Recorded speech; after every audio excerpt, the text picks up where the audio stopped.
Alright, and we live. Alright, what's good YouTube? It's your boy Austin back here in another video. Alright guys, in today's video, we're going to be doing 50 questions with a Howard University student. Today I'm here with... My name is Langston Love. I am a sophomore chemical engineering major, chemistry and mathematics double minor from Fort Lauderdale, Florida. Okay, cool man, cool. So what made you want to do, I guess, chemical engineering?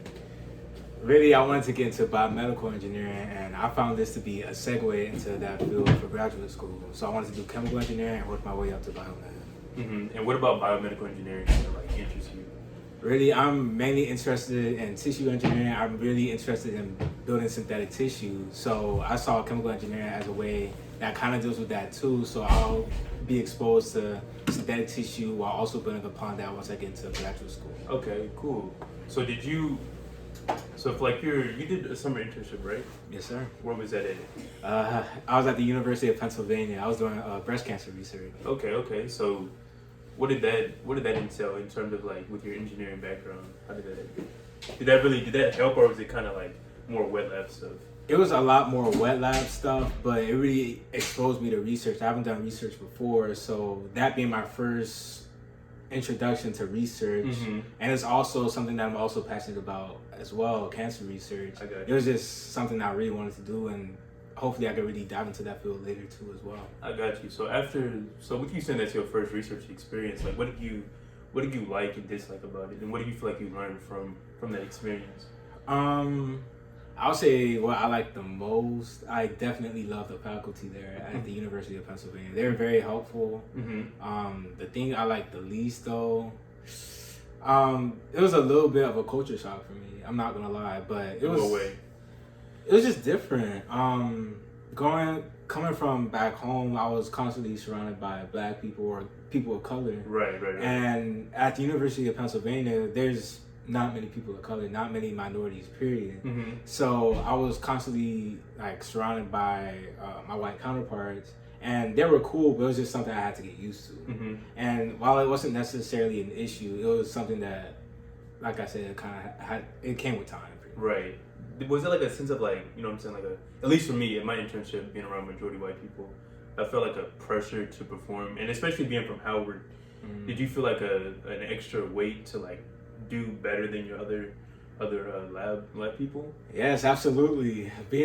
Going from an HBCU to a school at the University of Pennsylvania, I knew I kind of had to put on a face where they'll look at me as a hard worker. I had to work harder than everybody else just to get the same kind of stuff. Right, I got you. Like everybody else at that internship went to the University of Florida, NYU, and I'm coming from Howard. I knew I had to step it up. Right. And essentially that's what I did. I had to step it up. I really had to put the pedal to the metal. Nah, I respect that. So speaking of Howard, you can either answer, so why did you choose an HBCU? And then you can answer like why you chose Howard specifically. Okay. Why I chose a HBCU, I wanted to be embraced for who I really am. I knew at a PWI, it would be a little different. I'm not knocking PWIs at all, but I knew at a HBCU, I would be surrounded by people who are just like me, who are just as bright as me, who like the same things as me, who look and talk just like me. Right. And all of us here, we share the same skin, but we're from all over the place. And that's something that really captivated me. And Howard being the Mecca, why wouldn't I come here? It's the Mecca. It's the place on top of the hilltop. I gotta come here. I gotta come here. That's what I wanted to do. Okay, cool. So outside of Howard, where else were you considering attending? Outside of Howard, I was looking at Florida A&M. I was looking at North Carolina A&T, Morehouse, the University of Miami, and the University of Central Florida. Okay, cool. Okay, I got you. I want to dive a little bit deeper, you know what I'm saying? So let's say school didn't exist. What would your dream, I'm going to say dream career because I don't want to say like job. What would your dream career be if school didn't exist? Anything, like anything, you feel me? If school did not exist, being real, like if I was like good at it, I would be like a fashion designer. Okay. I love fashion, period. I be peeping the drip sometimes. Bro, I love fashion. I love mixing up different outfits, coming up with different things, and even being an artist, period. Just not only designing clothes, but also incorporating my art onto clothing and pushing them out. Do you draw or anything? Like, what is like your creative outlet? So I draw. I'm trying to get into painting and digital art, but so far it's been a lot of graphite drawing. I'm trying to, like I said, I'm trying to dive into digital art, so I'm segueing my way into that. But I would say definitely drawing is my creative outlet. How long have you been like into that? Since I was really young, I'd say since I was around 6, maybe. I started drawing, and even when I was young, I was making my own comics and shit. For real? I was making my own That's clean. comics. That's clean. Where did you get like your? Was it from like watching cartoons, or like did you have somebody in your family who did art? Like what inspired you to like, I guess, pursue it more? So I saw my dad. He drew a lot. He wasn't really into art, but I saw some of his drawings. And I watched a lot of cartoons. I watched a lot of anime. I watched a lot of like comic book shows. Read a lot of comics. So I said, why not? Let me make my own comic. And granted, it was not that good, but it was something. No, it was something. It comes with time. It was something. So what is like your favorite? Well, have you said you've done painting or no? I've tried it. Yeah. Okay. All right. Anyways, that's cool though. Like I wish I could draw. Honestly, like, it's a skill like I wish I had. But you know what I'm saying. I used to be cold-headed, but you know I hurt my right hand. It'd be like that for real. Trust me. I get it. Trust me. Alright.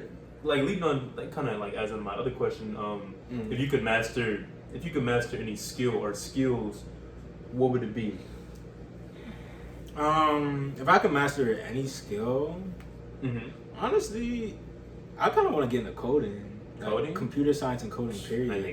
Because I went to a small little program when I was in high school, and I saw the potential for coding was massive. Facts. And I couldn't get into it because by the time, like, I already knew I wanted to do chemical engineering, but had I been exposed to computer science much earlier, that might have been a route I would have taken. Nah, for real. Like, one thing I do regret, I remember during, like, quarantine, I was attempting to learn code, but it was just, like, for me, it was just really hard for me to, like, wrap my head around it, but if I could go back, I would probably spend more time and try to, like, stay committed. Because besides the money, it's just a good skill to know, you know what I'm saying? You're trying to build a website, whatever. But, yeah. So, what are some of your hobbies, like, outside of school? So, outside of school, like I said, I like to draw. I love hanging out with my friends. I love going to the movies. I love museums, art museums. Period. Yeah. Okay, I didn't know that. I love art museums, and I'm starting to get back into working out as well. I got you. So yeah, I would say those are definitely my big hobbies. I like watching anime too. I'm trying to get into painting. I'm trying to make that a new hobby as well. And yeah, I say those are the big ones for sure. Nah, I like that. So, what's your favorite movie? My favorite movie. Spider-Man Into the Spider-Verse. Okay, that's valid. That's valid. I love that movie. That's valid. That movie got me through, like, it got me over, like, some humps in my life. Really? Like, really, it was, like, one quote in the movie, how, like, Miles was like, oh, how do I know I'm ready to, you know, step into the mantle of Spider-Man? And Peter Parker was like, you don't. You just got to take a leap of faith. And I was like, okay, I took a leap of faith, and I ended up here. Oh, that's clean. One of my favorite movies is, like, The Dark Knight. Yeah, I think the way I've said this before, but the way Heath Ledger, like, rest in peace to him, but the way he played the Joker, like, that's definitely top 5. Like, definitely. Nah, man. It's probably top 3 to be honest. Are you more of like a DC or Marvel?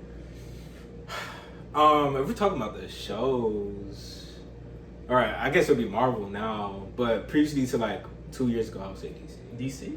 Yeah, because I used to love The Flash until like the 3rd season. Oh, really? I never watched it. No, the first season of The Flash was good. It was really? It was good. Shit, I never got into it. It was good. So I remember, like, the only good DC movie, in my opinion, was Man of Steel and the first Wonder Woman. Because the second one, 1984, was trash. Yeah.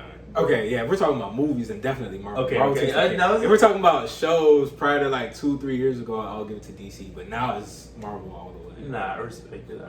So, kind of a off-topic question. What's your favorite season? I mean, it would be easy to say summer. Because, like, being from South Florida, like... That's all you got. Yeah, it's pretty much all we got. All year. But being real, I'm gonna be honest, it's the winter. Because, you know, the greatest people were born in the winter. I said what I said. People in these... What's your astrological sign? I'm a Capricorn. I was born January 15th. So, I'm definitely a fire sign, summer. Nah.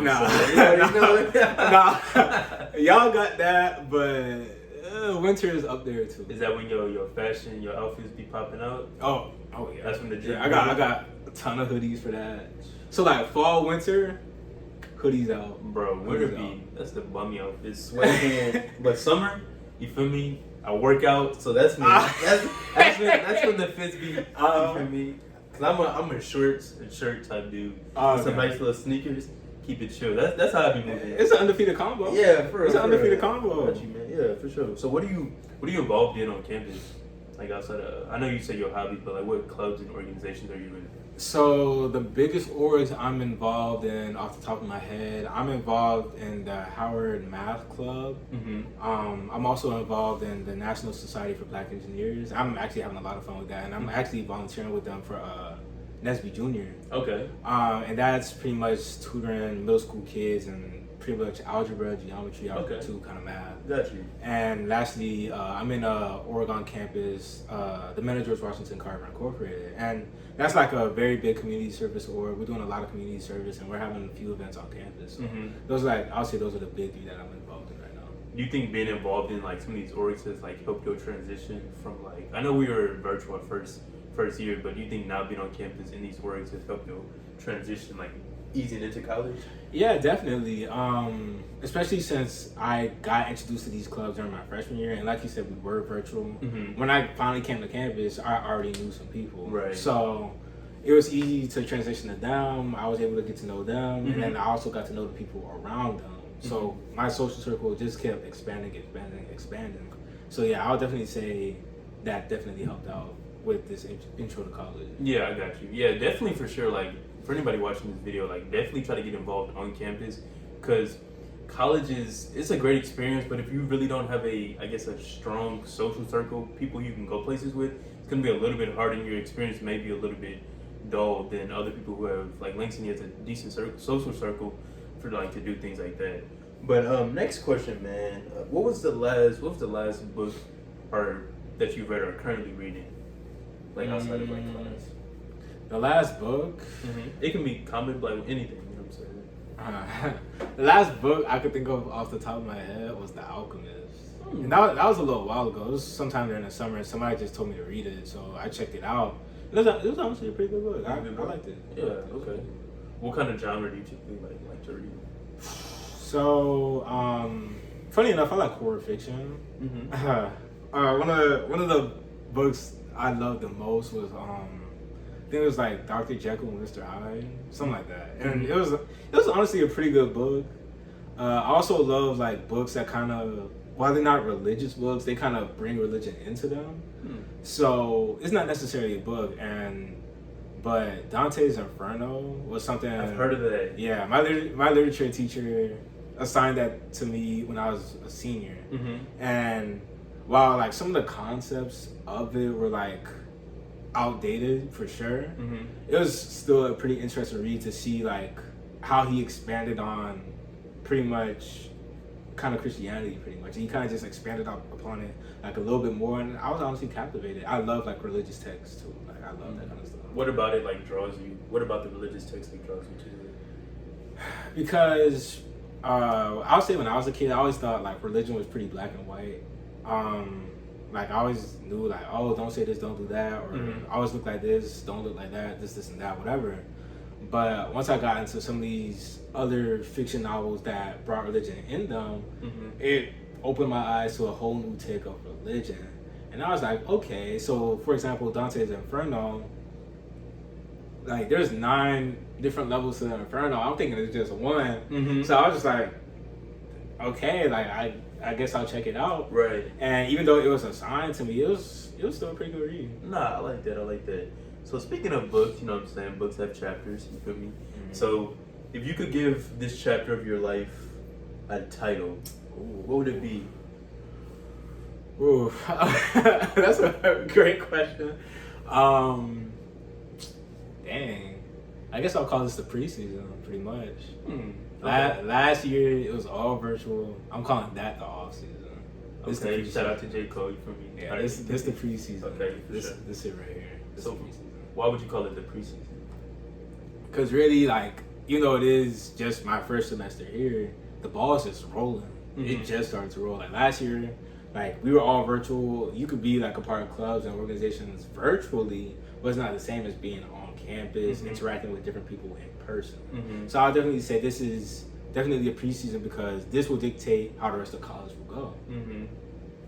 Nah, I like that answer. For me, I call this chapter of my life trial and error. Oh. You feel me? Because like college is like a time for growth. You're gonna have your failures, you're gonna have your wins.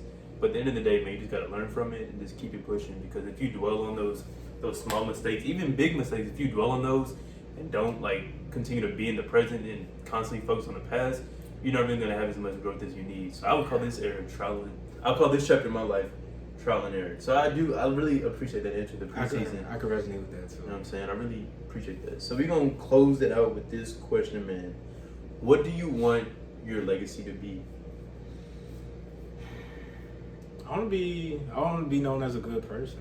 Like, just overall a helpful person, a kind person, just helping anybody out who's really in need. I don't want anybody to feel neglected or really by themselves, period. I know what it's like to feel isolated, and I could even go into further extremes another time, but really, I just want to be there for everybody. And I want to be, if that could be my legacy, I'll be more than happy. I like that. Man, once again, guys, appreciate y'all tuning in. This was 50 Questions with a Howard University student. Once again, appreciate Langston Locke, you know what I'm saying, the one and only, for doing this video with me. Thank y'all for tuning in. It's a video for today. Peace. Appreciate you, man. No.